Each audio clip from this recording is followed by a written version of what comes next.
सुट्टीला 10 मुली आहेत का सगळ्या? हो. ही लहान मुलगी पाहिजे. काय नाव तुझं दीदी? तनिष्का. पूर्ण नाव? तनिष्का बालाजी वाघमोडे. तुझं नाव सांग. चांदणी बसले. किती दिवस झाले तुम्ही इथं आलाय? 5 दिवस. तू 5 दिवस झाली होय. आणि तू? मी इथं मला सुट्ट्या लागल्यावर घर जातात ना आम्ही. तर मी इथनं पहिलीपासून येते. पहिलीपासून इथंच आहे का? कितवीला आहे आता शाळेत? आता 6वीला. 6वीला आहे का? आता 7वीला जाईल. बरं. कसं काय वाटतं इथं? चांगलं. छान वाटतं ना इथं? हो. घरच्यासारखं? हो. अभ्यास वगैरे करता का? हो. काय बनायचं तुला पुढं? पोलीस बनायचं. वा. आणि तुला काय बनायचं ते? पोलीस. तुला पोलीस बनायचं. वा. कोणत्याही प्रकारची शासकीय मदत नसल्यामुळे स्नेहप्रेमचे संस्थापक अध्यक्ष फारुख बेग साहब हे देणगीमधून येणाऱ्या पैशामधून ही संस्था चालवतात.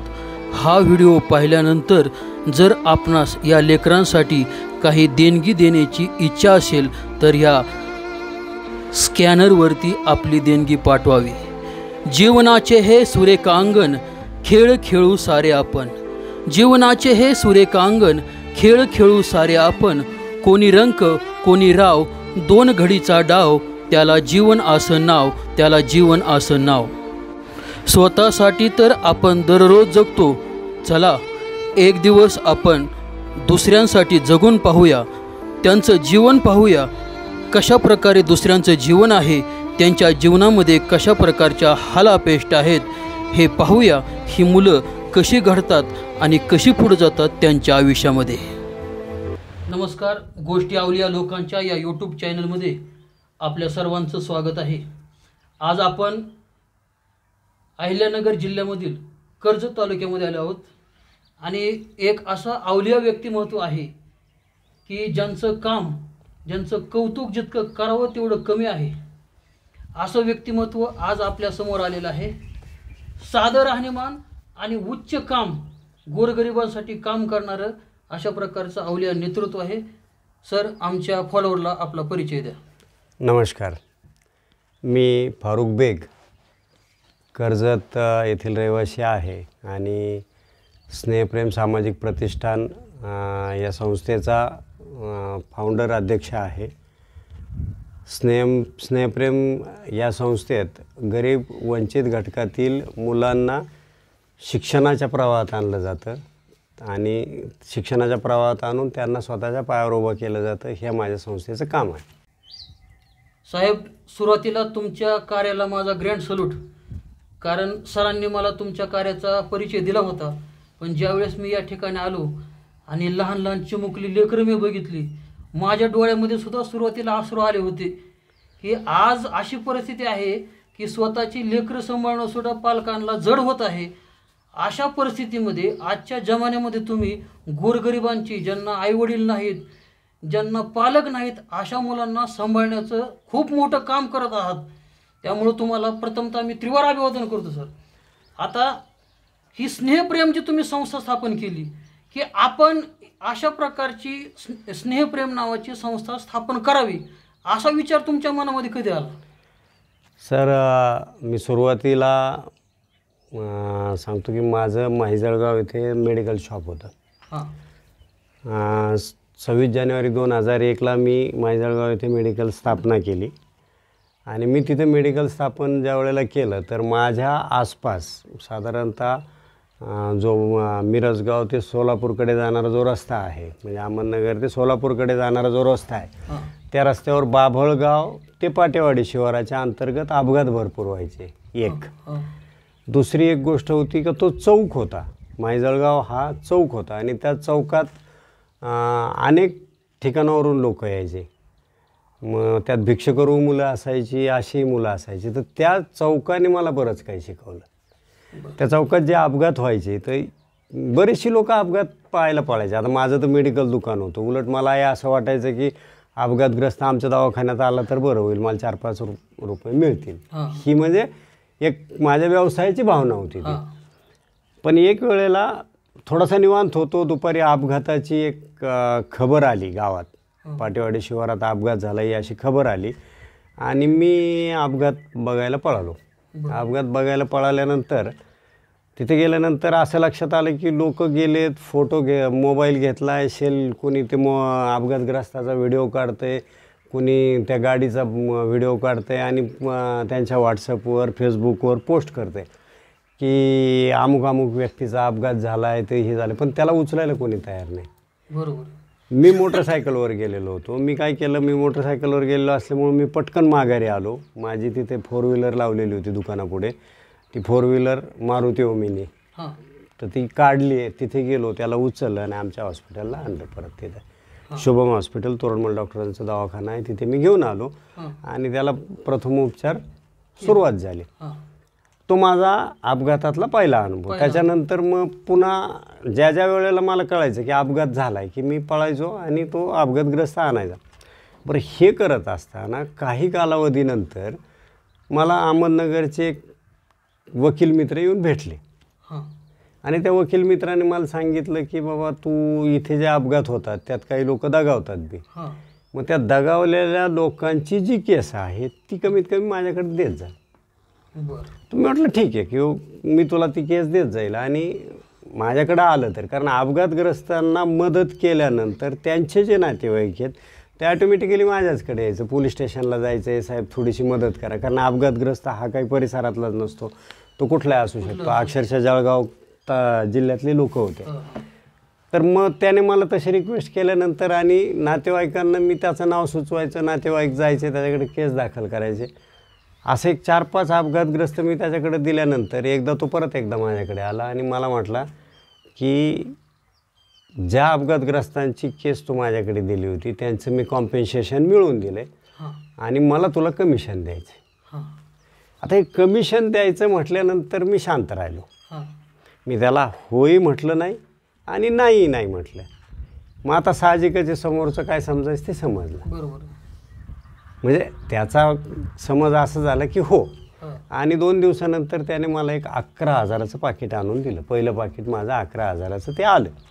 आल्यानंतर ते मी पैसे घेतले. आमचे ते मेडिकलच्या गोळ्या ठेवण्याचं एक पाकिट असतं, त्या पाकिटात मी घातले आणि ते पाकिटाला घडी मारली, स्टेपलर लावलं वरून आणि माझ्या गल्ल्यात किंवा माझ्या खिशात ते न ठेवता शेजारच्या ड्रॉवरमध्ये टाकून दिलं. कारण ते मला माझ्या गल्ल्यातही नको होतं, माझ्या खिशातही नको होतं. मग आता नेमके मी ते पैसे घेतले का हा प्रश्न निर्माण होतो. कारण गल्ल्यातही टाकायचं नाही, खिशातही टाकायचं नाही. तर माझ्या डोक्यात त्यावेळेला असं आलं होतं की हे जर कमिशन मी सोडलं तर हे कमिशन, तो जो कोणी वकील आहे मला कमिशन देणारा, तो हे कुठेतरी त्याच्या मित्रांबरोबर ओल्या पार्टीवर उडवणार आहे. बरोबर. मग तो जर ओल्या पार्टीवर उडवणारा असेल तर हे पैसे कुठेतरी चांगल्या कामाला गेले पाहिजेत, हा उद्देश मी डबल ठेवला होता. आणि मी ते पैसे घेतले आणि नगरचे जे स्नेहालयाचे डॉक्टर गिरीश कुलकर्णी, त्यांचा मी फोन नंबर मिळवला आणि त्यांना फोन केला की मला तुम्हाला देणगी द्यायला यायची. आणि मग मी ती डॉक्टर गिरीश कुलकर्णींना ती देणगी द्यायला गेलो. गेल्यानंतर त्यांनी मला प्रश्न विचारला की बाबा तुम्ही आलायत तर मग आणखी काय काम आहेत, कारण मी 80 किलोमीटरवरून गेलेलो. मला म्हटलं आणखी काय काम. म्हटलं काय नाही, मी फक्त एवढी देणगी देण्यासाठीच आलो होतो. त्यांनी ती घेतली, स्वीकारली, मला त्याची रीतसर पावती दिली, सगळ्या गोष्टी झाल्या आणि हा सिलसिला चालू राहिला. आता हा सिलसिला ज्या वेळेला चालू राहिला त्यावेळेला एक 8 ते 10 वेळेला गिरीश कुलकर्णींनी मला अदर प्रश्न काही विचारले नाहीत. आणि ती रक्कमही माझी कमी जास्त असायची. पहिल्यांदा 11 होती, नंतर कधी 7 असायची, कधी 5 असायची. पण ज्या वेळेला 7व्या 8व्या वेळेला मी गेलो त्यावेळेला गिरीश कुलकर्णींनी मला हा प्रश्न विचारला की बाबा तू जे मला पैसे देतोय तर ते तू आणतो कुठून आणि ते मला देतो का. तर मी म्हटलं, आता मी त्यांना बाबा म्हणतो गिरीश कुलकर्णीला, त्यावेळेला मी त्यांना म्हटलं की मी तुम्हाला पैसे देतोय ते तुम्ही घ्या, कुठं आणतोय किंवा काय हे मला नका विचारू. ते नाही, सॉरी, मी ते पैसे स्वीकारणार नाही. मग तुम्ही जोपर्यंत सांगत नाहीत ना की हे पैसे तुम्ही आणतायत कुठून तर मी ते स्वीकारणार नाही. त्यावेळेला आम्ही त्या याच्यात आता प्रतिसाद केंद्र आहे तिथे आम्ही बसलेलो होतो. पूर्वी स्नेहांकूर होतं, तर तिथे आम्ही बसलेलो होतो गिरीश कुलकर्णी आणि मी. तर मग त्यांनी तसं म्हटल्यानंतर मी मग त्यांना सांगितलं की हे पैसे मला अशा पद्धतीने मिळतात की ते कमिशन स्वरूपात येतात आणि मी ते तुम्हाला आणून देतो. त्यांना त्या गोष्टीचं म्हणजे इतकं हे वाटलं की नवल वाटलं की बाप हा कमिशन घेतलेले पैसे आणूच देतोय आणि त्याची वाच्यतासुद्धा करत नव्हता. मग त्यांनी मला ताबडतोब विचारलं की तो जो कोणी वकील आहे त्याचा फोन नंबर मला द्या. योगायोगाने तो डॉक्टर गिरीश कुलकर्णींच्या मिसेस प्राजक्ताताई यांचा क्लासमेट होता वकील. आणि मग गिरीश कुलकर्णींनी त्यांनाही फोन केला आणि त्यांना म्हटलं की तुमची देणगी मला मिळाली. त्यांना बोलून घेतलं आणि म्हणे तुमची देणगी मिळाली, मी तुमचा आभारी आहे. ते वकील साहेब चाट पडले की नेमकी मी देणगी तर दिलेली नाही, हे कसे म्हणतायत देणगी मिळाली. तर हा एक जो भाग होता तो मी माझा स्नेहालयाच्या डॉक्टर गिरीश कुलकर्णींजवळ जाण्याचा एक मार्ग होता. तो एक मार्ग. दुसरा एक मी तुम्हाला मगाशी सांगितलं की मायजळगावच्या परिसरात भिक्षुक यायचे. मग त्यात बहुरूपी समाज असायचा, डोंबारी समाज असायचे, किंवा मग पंढरपूरला जाणारे जे वारकरी असायचे ते असायचे. आणि एक गोष्ट लक्षात घ्या की आपण कोणालाही भिक्षा देताना किंवा दान करताना एखादा आपल्या दारात भीक मागायला आला की आपण त्याला पहिला प्रश्न विचारतो, धडधाकट आहेस, कमवत का नाही, विद्यार्थी छोटा मुलगा असेल तर शिक्षण घेतोस का, ह्या अशा अनेक प्रश्न आपण विचारतो. आणि माझ्याकडे एक साधारणतः 11-12 वर्षाचा मुलगा आला. साधारण तो 7वीला असावा. तो आला. मी त्याला विचारलं कुठला, तर त्याने मला करमाळ्या तालुक्यातलं नाव सांगितलं. करमाळ्या तालुक्यातला आहे. म्हटलं वडील काय करतात, तर तो म्हणे ते भिक्षुकी म्हणजे हेच करतात, भीकच मागतात. म्हटलं मग तू बहुरूप्याचा मुलगा का, तो म्हणे हो मी बहुरूप्याचा मुलगा. तर म्हटलं ठीक आहे, तू शिक्षण घेतो आहेस का, तर तो म्हणे सर मी शिक्षण तर घेतो आहे पण मला 5 किलोमीटर यावं जावं लागतं, त्याच्यामुळे मी रोज शाळेत येऊ शकत नाही. म्हटलं मग त्याच्यासाठी मी काय करू तुला. तर तो म्हणला मला एक सायकल जर घेऊन दिली तुम्ही तर माझं शिक्षण पूर्ण होईल. म्हटलं ठीक आहे चालतंय. आणि मी मायजळगावचेच आमचे एक मित्र होते, सायकल दुकानदार होते, त्यांना मी सांगितलं की तुम्ही एक काम करा, एखादी जुनी सायकल तुमच्याकडे असेल स्वस्तात जर मिळत असेल तर ती मी मुलगा पाठवतो, त्याला थोडीशी रिपेअर वगैरे करून तुम्ही त्याला द्या, पैसे मी देतो. आणि मग मी त्या मुलाला त्यांच्याकडे पाठवल्यानंतर त्यांनी ती सायकल वगैरे दिली. तो मुलगा आला, ती सायकल मी त्याला 1-3-4 वह्या घेऊन दिल्या आणि त्याला मी रवाना केलं. तो करमाळ्याला गेला आणि तो मुलगा साधारणतः 4 वर्षानंतर परत माझ्याकडे आला. म्हणजे तो जो गेला तो 4 वर्षांनीच आला. 4 वर्षाने आल्यानंतर त्याच्या हातात पेढ्याचा बॉक्स होता. तर पेढ्याचा बॉक्स होता, तर त्याने मला पेढा दिला. मी काय त्याला ओळखलं नाही. त्याने पेढा दिला, मला म्हणला सर तुम्ही मला ओळखलं का. तर म्हटलं नाही ओळखलं. तर म्हटलं नाही ओळखलं. म्हणलं नाही ओळखलं. तर म्हणे सर तुम्ही ना मला सायकल घेऊन दिली होती. मी त्यावेळेला खूप छोटा होतो. म्हणले तुम्ही मला सायकल घेऊन दिली होती. ती सायकल घेतल्यानंतर मी शिक्षण माझं पूर्ण केलं. 10वी झालो, 12वी झालो आणि आता 12वी झाल्यानंतर मी पोस्टात नोकरीला लागलो. मी पोस्टात नोकरीला लागलो म्हणून हे पेढे घ्या म्हणलं. तो जो आनंद होता ना माझा, तो आनंद मोठा होता. म्हणजे एक प्रवाह माझा गिरीश कुलकर्णीकडनं आला आहे, दुसरा प्रवाह तो माझ्या विद्यार्थ्याकडनं आला आहे आणि सगळ्यात मोठा प्रवाह जो आहे तो माझ्या घरातून माझ्या आई आणि आजीकडून आलेला आहे. तर ह्या 4ही गोष्टीचा मिलाप कुठेतरी होतो आहे. आणि तो पोरगा खऱ्या अर्थाने ह्या मुलांसाठी काम करण्याला माझा टर्निंग पॉईंट होता. कारण एक मुलगा जर एका सायकलने तो कुठेतरी नोकरीला लागतोय, एका सायकलने एका मुलाचं आयुष्य, त्याला मी काय दिलं, सायकल आणि 4 वह्या. तर त्याचा प्रवाह नोकरीच्या दिशेने गेला. म्हणजे तो कमावता झाला आहे आणि त्याचं कुटुंब जी भिक्षा मागते, रायरन बनवून मागते, पोलीस बनवून मागते, बहुरूपी हा त्यांच्या समाजाला धरून मागते, तर तो नोकरीला लागला. याचा आनंद मला जास्त झाला. आणि थोड्याच दिवसात मग डॉक्टर गिरीश कुलकर्णींनी पुन्हा एकदा मला विचारणा केली की बाबा असं एक अनाथ आश्रम आहे, तिथे त्यांना आपली मदतीची गरज आहे. कर्जत तालुक्यातला अनाथ आश्रम आहे, तिथे आपल्याला मदतीची गरज आहे, तर तू त्यांना मदत करू शकशील का. मला ह्या इन्स्टिंक्ट गोष्टी मिळालेल्या होत्या. तो मुलगा, तुमचं सरांचं मला मिळालेलं बॅकअप, ह्या सगळ्या गोष्टी मला मिळालेल्या होत्या. मी ताबडतोब होकार भरला. म्हणलं येस करायचं आहे मला. आणि त्यावेळेला मी 70 मुलांचं संगोपन करण्याची जबाबदारी स्वीकारली. वा, म्हणजे बघा, एका विद्यार्थ्याला एक सायकल दिली आणि एका सायकलमुळं भीक मागणे ही त्याच्या आयुष्यामधली कायमची जी काय दारिद्र्य होती ही निघून गेली आणि तो एक समाजामध्ये एक प्रतिष्ठित नागरिक म्हणून जीवन जगू लागला. म्हणजे आपण आयुष्यामध्ये दान कुठं करायचं हे सुद्धा बेग साहेबांच्या या उदाहरणावरून आपल्या लक्षात आलेलं आहे. नाव तुझं? वेदिका. पूर्ण नाव? वेदिका बंटी रायबान. कोणत्या गावावरून आली तू?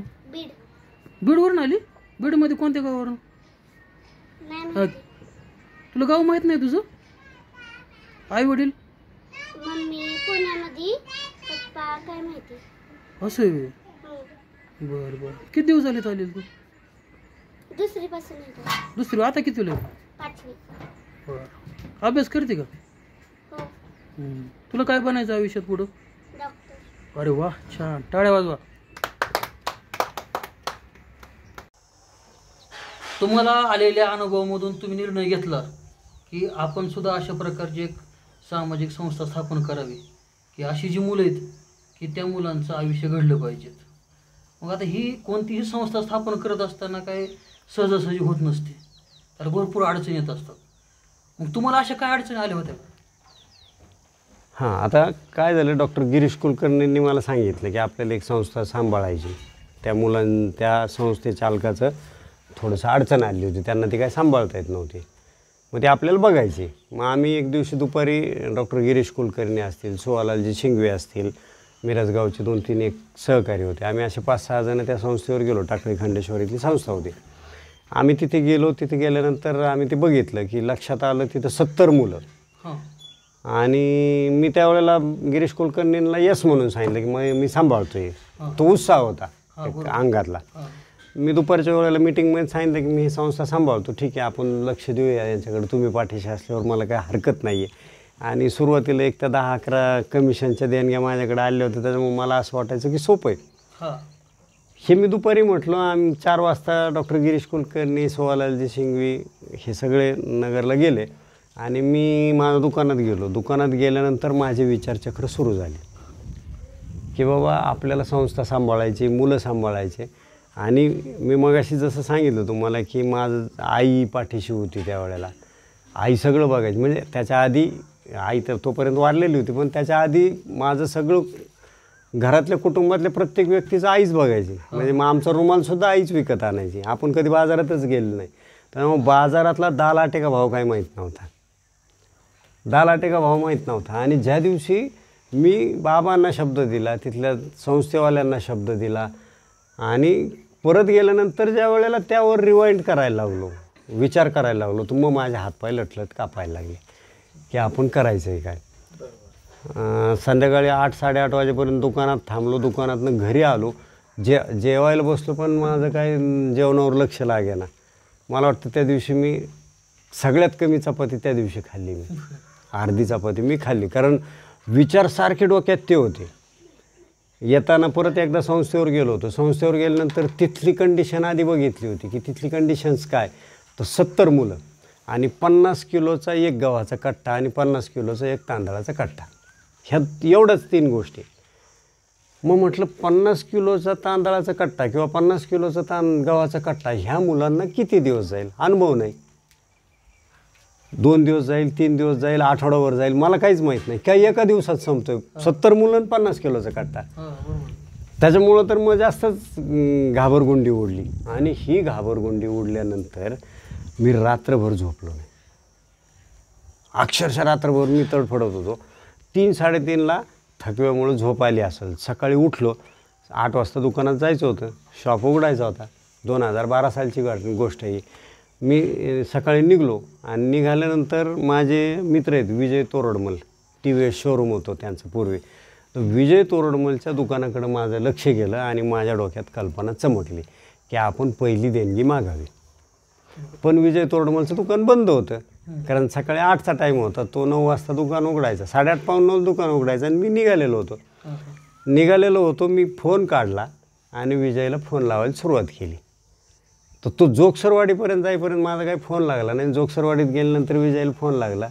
तर विजू काकाला मी म्हटलं, काका मला अशी जबाबदारी माझ्या अंगावर आली, 70 मुलं आहेत आणि अशी संस्था आहे, तर ती आता आपल्याला संगोपन करायचं आहे, पण तिथं धान्य खूप कमी आहे रे काका, काय करू. मग मी तर रात्रभर झोपू नाही शकलो. तोपर्यंत तोही घरून निघालेला होता, तो शॉपकडे आलेला होता आणि मी तिकडे चाललो. तो मला म्हटलं तू आत्ता कुठे आहे? म्हटलं जोगेश्वरवाडी दे. तर म्हणे एक काम कर, आपल्या घरी थांब, आपल्या घरी थांब. त्याचं घर भैरववाडी, पठारवाडी, भैरववाडी आणि पठारवाडीच्या मध्ये भास्कर दादांचा तो पुतण्या. तर तो म्हणे तिथे थांबतो. मी म्हटलं ठीक आहे थांबतो. घरी थांबल्यानंतर त्याने घरी फोन करून सांगितलं की गहू आपल्याकडं जे काय असेल ना ते त्यांना द्या. आणि मला त्यांनी सांगितलं की तो सगळा गहू उचलायचा जे घरातून मिळेल तो आणि ओमनीत टाकून न्यायचा. आता माझी ओमनी त्यावेळेला नवीन होती, 2011 साली घेतलेली ओमनी. माझा खूप प्रचंड जीव त्या गाडीवर. मी त्याला काय म्हटलं काका मी नाही ओमनीत नेणार, मी एखादं डुग्गं सांगतो त्यात घेऊन जाईन. तो म्हणला न्यायचं असेल तर ओमनीतच न्यायचं, नाही तर धान्य माझ्याकडून मिळणार नाही. आणि मी आयुष्यातली पहिली डेअरिंग केली की ते ओमनीत मी 3 क्विंटल धान्य टाकले.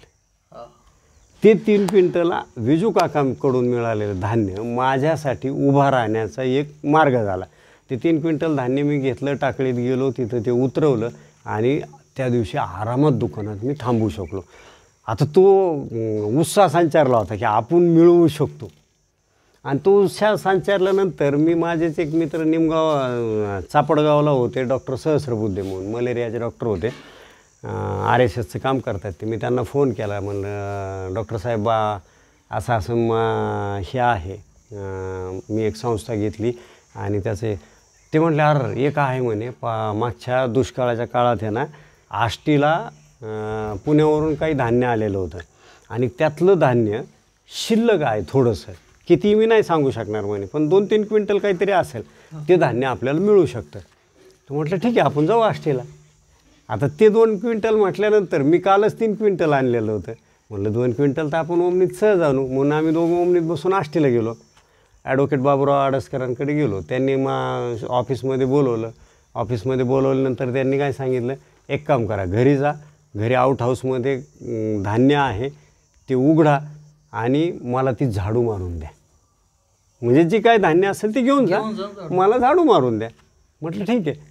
आम्ही गेल्यानंतर मी दार उघडलं आणि माझे डोळे विस्फारले.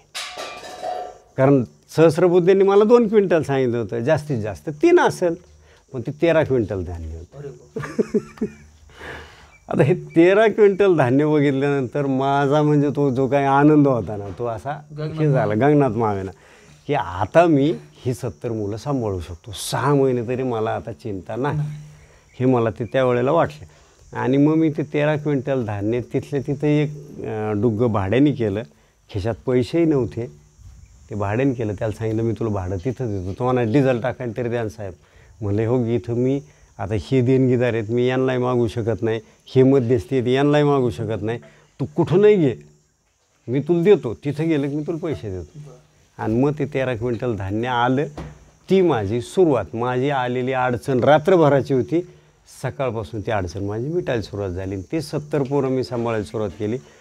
2012ला सुरू केलेला हा माझा रथ आजपर्यंत अजिबात थांबलेला नाही. पोरगं एकही वेळेला उपाशी नाही, एकही वेळेला पोरगं असं म्हटलेलं नाही मला वही नाही, एकाही वेळेला पोरगं मला म्हटलेलं नाही पेन नाही. आणि मी त्यांना कधीही म्हटलं नाही विद्यार्थ्यांना की माझ्याकडं नाही आता तुम्हाला द्यायला, असं अजूनपर्यंत झालेलं नाही. लोकांनी सहभाग केलेला आहे. विनय विशाल साबळे. तू कुठून आला? मी इथलाच आहे. हां, तुला काय बनायचं तुझ्या आयुष्यात? डॉक्टर. अरे वा, टाळ्या डॉक्टरसाठी. तू कुठून, तुझं नाव सांग. हर्षद विशाल साबळे.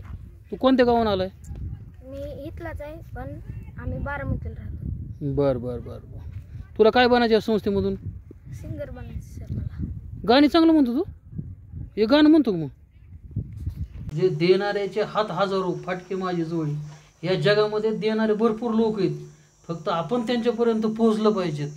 कारण आपलं काम जर योग्य असेल, समाजाला दिशा देणार असेल, तर हजारो लोक आहेत आज आपल्या पाठीशी उभं राहणारे. म्हणजे हा 1-2 जागेवर तुम्हाला धान्य मिळाल्या, घटना घडल्या आणि तुमचं जे काम करण्याची जी उत्साह होता तो आणखी वाढत गेला. आता दुसरी गोष्ट आहे की या मुलांचं शिक्षण. आता खाण्याचा प्रश्न समजा धान्य वगैरे मिळत होतं, पण त्यांच्या शिक्षणाचं काय मग? हां, आता शिक्षणाच्या बाबतीत येत ना आपल्याकडं खरं तर आधी मी माझ्याकडचे लाभार्थी सांगतो. माझ्याकडे लाभार्थी विद्यार्थी जो आहे ना तो एक 5 ते 6 घटकातला आहे. 5 ते 6 5 ते 6 वेगवेगळ्या घटकातला आहे. बरं मग आपल्याकडं आदिवासी मुलं आहेत, बरं पारधी समाजाची. हां आदिवासी समाज म्हणजे आपल्याकडं आदिवासी समाजात 2-3 प्रकार आहेत. भिल्लाचे काही आहेत, पारध्याचे काही आहेत. माझ्याकडे भिल्ल मुलं नाही आहेत, पण आदिवासी समाज आहे. त्या आदिवासी समाजाचा, पारधी समाजाचा आपण जर विचार केला ना, तर आपल्या परिसरातल्या पारधी समाजाला किंवा इतर महाराष्ट्रात पारधी समाजाला बहुतांशी चोर म्हणूनच संबोधलं जातं. बरोबर बरोबर. आणि त्याच्यामुळं ते मुलं शिक्षणाच्या प्रवाहात जास्त येत नाहीत आणि त्यांच्या मुली देखील शिक्षणाच्या प्रवाहात येत नाहीत. त्यांच्या पालक बी उत्स्फूर्त नसतात त्यात. पालक बी उत्स्फूर्त नसतात. त्यांच्या रूढी परंपरा बी अशा आहेत ना, मुलींचं लग्न वयाच्या 12व्या-13व्या वर्षी होतं. का होतं मुलीचं लग्न 12व्या-13व्या वर्षी? तर तिला हुंडा मिळतो. यात बऱ्याच वेळेला माझ्याकडं पारधी समाजाची मुलं ज्या वेळेला सुरुवातीला पालकांनी टाकली ना, त्यावेळेला माझा एक समज असा व्हायचा की हे माझ्याकडं मुलं ती कुठपर्यंत असायची? फक्त 7वीपर्यंत. हां 7वी-8वीपर्यंतच असायचे. 8वीला ते पालक काहीतरी कारण सांगायचे आणि मुलाला घेऊन जायचे. माझ्या एक गोष्ट लक्षात आली की हे पालक काय करतायत, त्या मुलाला आपल्याकडे आणून सोडतात, तो लहान असतो म्हणून, आणि त्याला आणून आपल्याकडं सोडलं की हे पळायला मोकळे होतात. त्यांच्याकडे पालावर पोलिसाची रेड कायम पडते. बरोबर. तो चोर असू अथवा नसू, संशयाने त्यांच्यावर रेड पडते. रेड पडायला लागली तर पोलिसांनी आपल्याला गुंतवू नये म्हणून ते पळत सुटतात. मग ते पळत सुटतात. लहान मुलगा जर जवळ असेल तर त्याला घेऊन पळायला मुश्किल आहे, म्हणून तो माझ्याकडे आणून सोडायचा. 7वीपर्यंत त्याला माझ्याकडे सोडला की 7वीच्या पुढं मुलगा मोठा होतोय, तो स्वतः पळू शकतो आणि तो चोऱ्यात वापरला करत असतील तर वापरत असतील, पण तो वापरला का अल्पवयीन असतो, त्याच्यावर गुन्हा दाखल होत नाही, म्हणून हे माझ्याकडे आणून सोडतात, असा माझा एक बऱ्याच दिवस समज होता.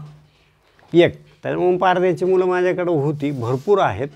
त्याच्यानंतर माझ्याकडे ऊसतोड कामगारांची मुलं आहेत. ऊसतोड कामगार आणि वीटभट्टी कामगार हा 6 महिने स्थलांतरित असतो. तर हा 6 महिने स्थलांतरित असलेला वर्ग, त्याच्यामुळे ते मुलाला एका ठिकाणी शिक्षणाला ठेवू शकत नाहीत, म्हणून त्या मुलांना कायमस्वरूपी आपल्याकडे ठेवून घेणं. ही 3 घटक झाले. 4था घटक माझ्याकडे विभक्त कुटुंबातील मुलं आहेत. नवरा बायकोचे भांडणं झाले की ॲटोमॅटिकली तो मुलाची जबाबदारी बाईकडे येते, आणि त्या बाईकडे मुलाची जबाबदारी आली का त्या बाईने काय करायचं, थोड्या दिवस सांभाळायचं. मग तिने तिचा उदरनिर्वाह करायसाठी कमाई करायची का ह्या पोराकडे लक्ष द्यायचं. उदरनिर्वाहासाठी ती कोणाची इथं कामाला गेली का त्यांनी म्हणायचं मुलाला आणत जाऊ नको, तू घरी ठेवून येत जा. मग मुलगा घरी ठेवला की तो बाहेर फिरायला मोकळा, लहान असला तर तो खेळायला गेला की तिकडं शाळेत जाणं नाही. मग अशा वेळेला ती महिला काय करते की आपल्याकडे आणून मुलाला सोडते की बाबा तुम्ही तरी लक्ष देऊ शकाल, माझा मुलगा शिकल.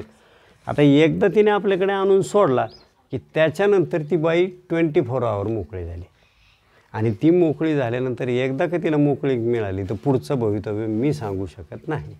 कारण समजा तिला कोणी भेटला, तिने पुनर्विवाह केला, ती बाई एकदाची सोडून गेली का हा पोरगा बापही नाही, बापाला माहीत नाही पोरगा कुठे, आई पुनर्विवाह करून गेली, ती परत येईलच याची खात्री नाही.